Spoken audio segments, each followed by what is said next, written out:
Hi there, welcome to Subpar Stitches. My name is Hillary and this is my Flosstube channel. So I have my regular bi-weekly update for you guys. Just in case you are new here, everything that I talk about pattern-wise will be linked down below in chronological order of where it was mentioned or when it was mentioned. I'll have a link for you there. If it's like an affiliate link, there's an asterisk next to it so you guys know what you're clicking on. And I also timestamp all my videos in the order of what I go over. So if there's like a section that you want to skip to or skip away from, feel free. I know some people don't really like haul or like things like that. So I just made it easy for you guys to bop around. So my first segment is the shout out segment. And I have not really been watching anybody who's new to me Flosstube wise. I did like run out my Flosstube playlist on YouTube because I save everything and then I watch them while I'm at work and I'm just like, you know, doing stuff. So I kind of ran out of Flosstubes and I haven't really been searching for any new ones because my YouTube algorithm is a mess right now because I've been watching way too much police body cam footage. And so like that's all I get recommended right now. So I need to stop watching that. But I did want to shout out my friend Tara of Will the Woman Crafts because right now she's doing Flossmas, right? That's what it's called. I mean, it's like the thing where you post every day, you know? She's doing like a daily little vlog in the morning. It's like roughly 5 minutes. They're super quiet and calm, and I really like to live vicariously through her because she's opening different advent calendars every single day. So she's got the Black Needle Society, I think it's called like I don't know if it's the naughty list or the nice list, but it's like the BNS one. And so like that's fun to see what she gets every day. But she's also opening a wine advent calendar and a cheese advent calendar. And I'm kind of jealous of the cheese one. It looks like fun. So if you want just something short, sweet, and like calm and quiet, I highly recommend you check her out. I will have her linked down below. So next, let's hop into the FFOs and FOs, or fully finished objects and finished objects. I don't have any FFOs this week, but I do have 2 finished objects. So the first one, if you guys were looking at the thumbnail that you clicked on, you would have seen it. It is the Hobbit Stitch Your Own Adventure by Cunning cross stitch. And this was stitched on a 28 count sand even weave by Picture This Plus, and I used all DMC. So this one I wanted to stitch while watching like The Hobbit and Lord of the Rings. And so on Thanksgiving, my husband and I started our like annual rewatch, and we got through the first 2 movies of The Hobbit so far. So we've still got the last Hobbit movie and of course the Lord of the Rings. But it was like nice to stitch it while watching. It felt very like cohesive, you know? And this is not a pattern that is available anymore. This was available through the Cunning cross stitch Facebook group, and while it was coming out, you could download the patterns, but now it's the sale is over and he takes them all down and he doesn't re-release them for some reason. I don't know if it's like a copyright thing or what, but this originally, it was like the house, and then underneath you would choose like a motif from like, I think it was like 6 different drops. And I chose to only stitch the house just because for me, it didn't feel super cohesive to have the house and then like 6 kind of like almost random. It felt too random for me. So I was like, let me just do the house. And you got to pick from tons of different stuff. So let me show you where I ended up. So this is my Hobbit hole here. So you got to choose what season the tree was. You got to choose if you wanted like the little party lanterns on it or not. The house itself, I'm just gonna lay it on me like this, was broken into like 3 different distinct sections. And there were, I think, 4 different types of houses to choose from. There was the stone house. There was like a super mossy house. There was one that was kind of like run down brick and like wood. And then I think there was one more, but I can't remember. And I chose to do the first 2 sections as the stone, and then like the third part just being kind of overrun by the moss. I thought that looked really cool. You got to choose from like 12 different windows for over here and here. You got to choose if you wanted an arch and what arch you wanted. You got to choose the door, and you got to choose if you wanted a chimney and what type of chimney you wanted. So like there was a lot of choice going into this, and you had to be kind of like planning ahead because So for example, if I had just done the entire stone house across, it would be no problem.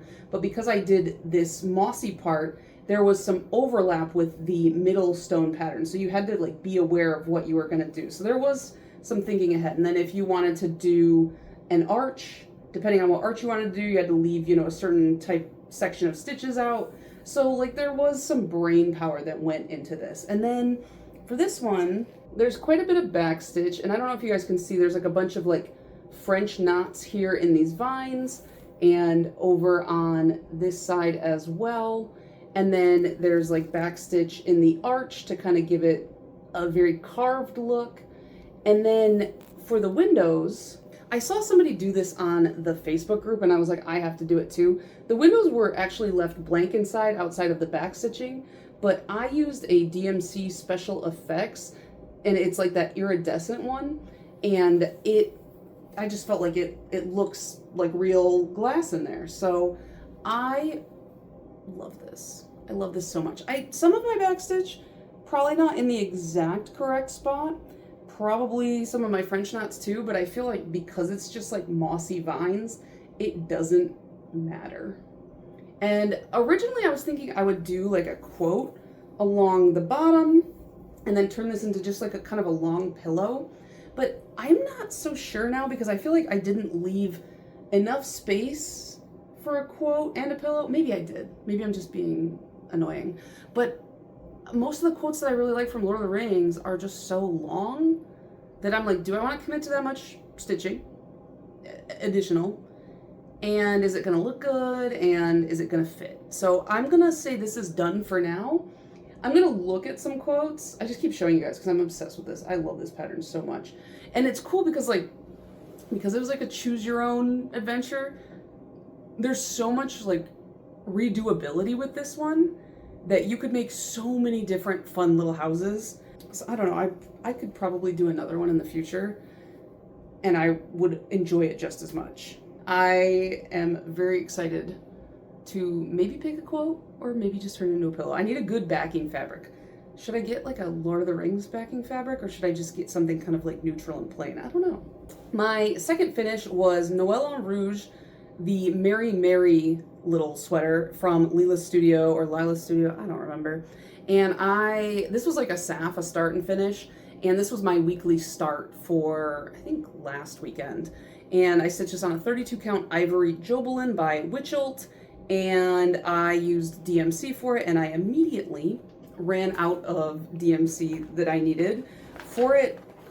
Literally, I had one strand left on my bobbin, and I didn't have a backup of it. Why? I don't know. So I had to go, I put the one strand in to start it on that Friday, and then I had to go to Michael's the next day. But this one stitched up really quickly. It's pretty small, not a lot of like fill-in. I don't know why, but this sweater, like at the top, because you've got like 3865 and 816, it's giving Pizza Planet from Toy Story. So I don't know, but that means this came in a book of 4 little sweaters, and I finished, this is the 3rd one. I started the 4th one. I could very easily finish that and probably FFO these before Christmas, but I'm not going to do that. Who do you think I am? But yeah, it was a nice little quick, I think I finished it in like the next day. Once I bought the additional 816, I finished it. So that leads me into new starts, and I had one new start. I always have a new start every weekend, and the original new start I was going to do was Stitchy Tier, but I ousted that one in favor of the Cicada Season bookmark by Boomerang Stitches because this one was a must. I'm doing it on the called for 18 count perforated paper by Mill Hill, and I'm using DMC, but I did swap one of the colors, and I'll show you that in a second. But this is like a bookmark in 2 parts, and I've finished one of them. So the Cicada shell I did finish. So here's this little guy. He's really cute. And he's like a little like tassel hanging off of the actual cicada. And oh my gosh, I didn't even put the thread back. Okay. So I'm almost done with this, but I just have to finish filling in the wings. So I am like obsessed with DMC special effects right now, and I'm sure you can't even see the special effect, but it's that iridescent one again. And I'm using, oh, this is the wrong bag. I'm using a blend of two colors. So it's E966 and E746. Oh, there goes the bag. So it's these two flosses right here. They feel like plastic. They're really like crunchy. And originally I was just going to use the E966, this like light green, but it pulls just a little too blue, and Amity had charted this in a very, very light green for the wings. And so I was like, what if I mixed one strand of the yellow with one strand of this, and it did exactly what I hoped it would, which never happens for me because I'm not good at color. But I did these like little test swatches on the perforated paper because I was just like, I don't know if this is gonna work. And you know, sometimes when it's stitched up, it looks a little bit different than on the bobbin. So I took like the original green color that she used, and then I did one of just the yellow. I did like really itty bitty ones. And I was like, okay, those don't match. And then I did one of just that greeny blue, and you can see like they definitely don't match. And so I was like, well, what if I mix one of each? And I feel like I did get what I was going for. It's like the closest match, and it's just like a little bit more shimmery. So I'm excited to get that finished because I'm in hell using those crunchy threads. It's not easy. They get twisted a lot faster than regular DMC. They get really tangly. They're crunchy. They're hard to work with. It's hard to get them to lay flat. And guess what? In the wings, there's like 1,500 stitches. So I don't know why I did this to myself, but I feel like it's going to look really cool when it's done. It's just too bad I don't know how to get that to like pick up on camera.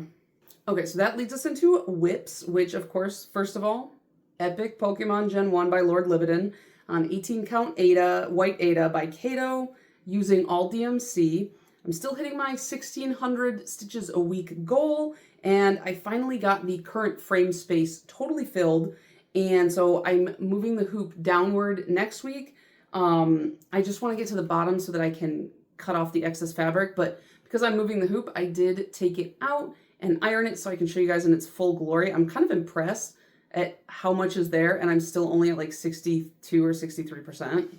So here is what it looks like. You can see I really did fill up that section, and now I'm just gonna move down further here. It's so big. Oh my goodness.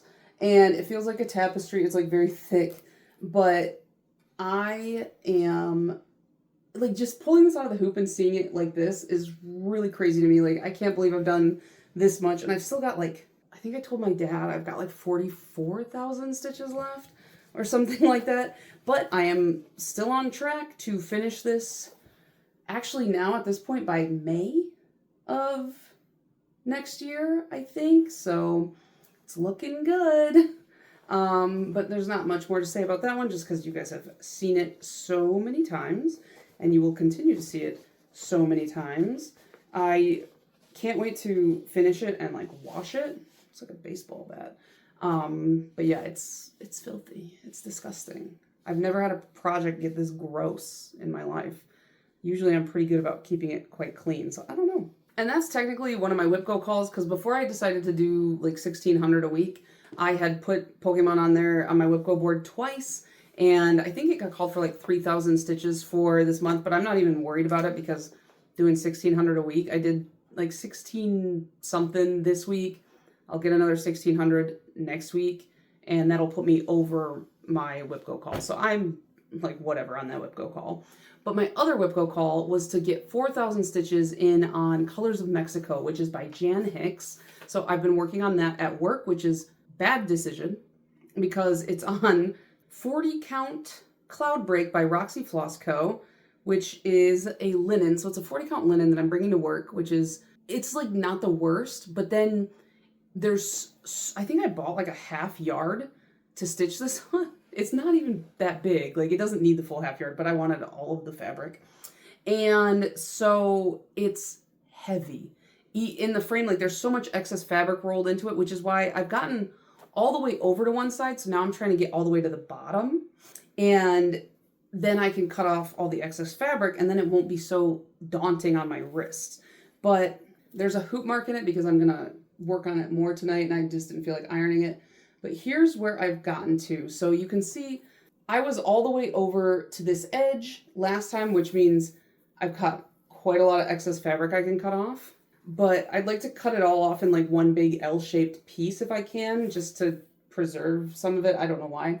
But you can see I was trying to get to the bottom, so I was like working, I don't know which way to turn this, oh my god. I was working and trying to get all the way to the bottom, but then once I hit this little purple part right here, it's like, that's supposed to be a little hat and there's a monkey under it. I realized under that motif, there's so much counting to get to the next motif, and on 40 count linen, I don't trust myself. So I think I need to work over a little bit more and then down, and then I'll get to the bottom, and that way I can get like a full scope and then cut it off. I feel like there won't be really too much left at the bottom, but just in case, I don't want to waste fabric. So I've been using Roxy Floss Co. flosses as well. I did my own conversion while I was at Stitch North last year, and I've been liking it so far. The only one that I'm like kind of like iffy on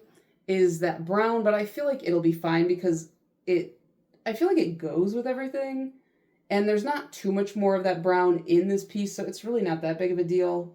My favorite colors, I think, are the tealy color up here, and I really love this kind of, it's like a blue purpley color. It's really pretty. So, and I like the red and the blue together here. So I've been just enjoying this. I like the way it looks. At the bottom, there's this, it's called, is it Bargello stitch?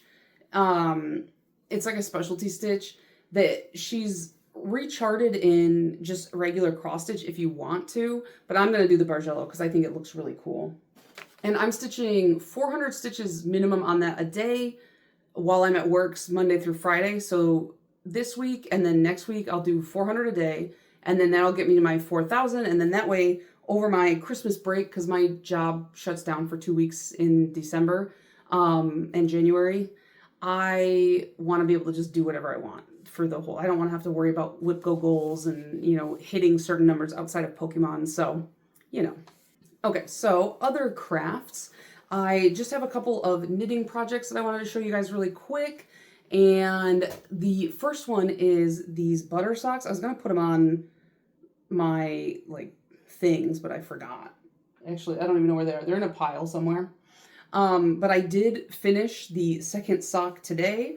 So here are the butter socks. This is my first time actively doing, like, color work.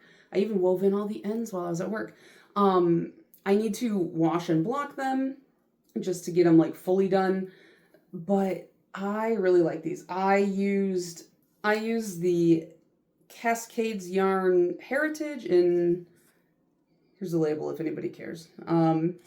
I was part of a test stitch or a test knit for these socks, and they are now released, so they will be linked down below if you guys want to check them out.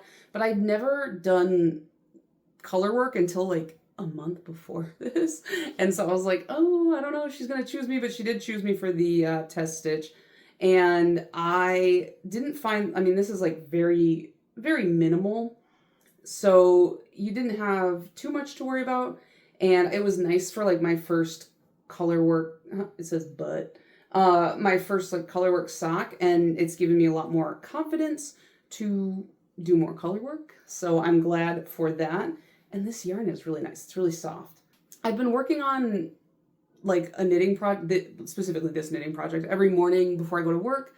I have been waking up at 6 in the morning and getting like my exercise in, and then like I have like time to kind of like wake up. I'm not a good waker upper. And so it's been nice, and it's just been like quiet, like 45 minutes to an hour that I have before I have to like leave for work. So I've just been putting a few rounds into that, and now that I'm done with that, I will switch to another knitting project, but it has been nice, and I really want to get everything that I have on my needles off the needles and just have like a fresh knitting start, because I don't have too much cast on, but there's so many projects that I have yarn for in my cabinet here, and like projects I want to start, but I just haven't yet. I have a sweater that I want to work on and get started, so I need to just like commit myself, which has been nice to have that little pocket of time in the morning to work on those projects. So the next project that I will be working on in the mornings is it's called the Japanese video game scarf by, I think it's Katarina Kuntz. I didn't put too much more into this since the last time I showed you guys. I put it down for way too long and I need to just start it back again, but it's Katamari themed scarf, and it's double knit. This is my first time ever double knitting. I'm assuming when I block it, this will stop being so like wiggly on the edge here. But you can see it's, you know, different on each side, but it's the same. And I really love the Katamari games. I've been playing the new one that just came out on the PC, and I've been really enjoying it. And I really like the texture of double knit material, double knit fabric. These are US 0 needles, so like it's very slow going. Like this is like a page and a half into the scarf. Look at how tiny this needle is. But I, again, like learned a new technique doing this, so I'm excited to get more into it, and each morning I will be trying to put a couple rows in there at least. It's going to take a while to finish this one just because I'm not very quick with the double knitting yet, but we'll get there. I just have a little bit of haul. I bought some patterns from Creative Poppy because they are closing, and they're one of the few places that I know you can get the Kyoko Maruoka Gera patterns, and I wanted to get a few of those before they close down, ones that I knew that I really wanted and I wouldn't be able to get anywhere else that I'm aware of. So I got the giant turnip, which I just thought this was really cute and silly. There's just a bunch of people trying to pull a giant turnip out of the ground. I got the Matryoshka Needlework Set 2 because I have the first one and I've stitched that. And I was like, I gotta have the sequel, right? Like, I love the little Russian nesting dolls, so. And then the last one, some people might think this one's a little weird. I don't know. I thought it was beautiful, and I really like the use of negative space in this one. This one's called Forever. It's like a little girl taking a bath. Like, bathing culture is pretty big in Japan, and I'm sure quite a lot of Asia. When I lived in Japan, I went to like the onsen all the time, so it's really nice. Everybody stared at me. They were like naked woman, I guess. I don't know. But I really, really like this pattern. I thought it was really like stunning when I first saw it, and I was like, okay, I'm going to buy that too. So I got those 3 patterns. The only thing I don't know about is, so when you buy them from Creative Poppy, the patterns are all password protected. So if you lose the password, you're kind of like never getting those patterns open again. So I put the password in the file name so that I would never forget it, because I can't seem to get the password like lock off of them. I just think that's really inconvenient and annoying. So I know there's like programs I can use, and I'll probably do that later, but it is annoying. And that's all I bought. But then I will be buying more this weekend. That leads us into plans. So this weekend I will be attending the Jingle Ball. I'm posting this on Saturday, so like Jingle Ball's already in full swing. But that should be fun. My room's a mess, but hopefully no one will be able to see that on camera. And then for my 2 weekly new starts, I will be starting the 2022 Schooler Santa by the Prairie Schooler. This is the one that everyone hated because it used the neon DMC specialty thread. That's what made me love it, because I was like, that looks so obnoxious with that old-fashioned design. So that's the first one I'm going to start. I'm trying to collect all of the original card Prairie Schooler Santas in like their original form. I have quite a lot of them, but I still am missing, you know, a decent chunk as well. So I need to just bite the bullet and like go on eBay and pick up the ones that I don't have. And then the other one I want to start is ABC of Cowboy by Fairy Wool in the Wood. And I'm just a sucker for a cowboy pattern. I don't know why. It's so funny. Like, I grew up in a farming village that had like a heavy like country aesthetic going for it. And I resented it so much because I was like a little Hot Topic goblin. But then I moved into like the city. I live in like Detroit Metro, so it's not really like that city. It's more city than where I grew up. There's not cows everywhere. And as I've gotten older, I just find myself like going back to the country aesthetic so much. I love a bolo tie, love a cowboy hat, and for some reason I love a farming game. I don't know why. So I always get sucked into these cutesy little cowboy patterns. I feel like this will stitch up pretty quickly. And then knowing myself, I will probably start something else at the Jingle Ball too with my friends because I saw a really cute bug pattern that I think is from Hands On Design. I might stitch that too. Not might, I will. I know myself. But anyways, that is it for today's update. I will see you guys in a couple of weeks, and I hope to see a bunch of you guys at the Jingle Ball as well. But enjoy the rest of your day. Bye.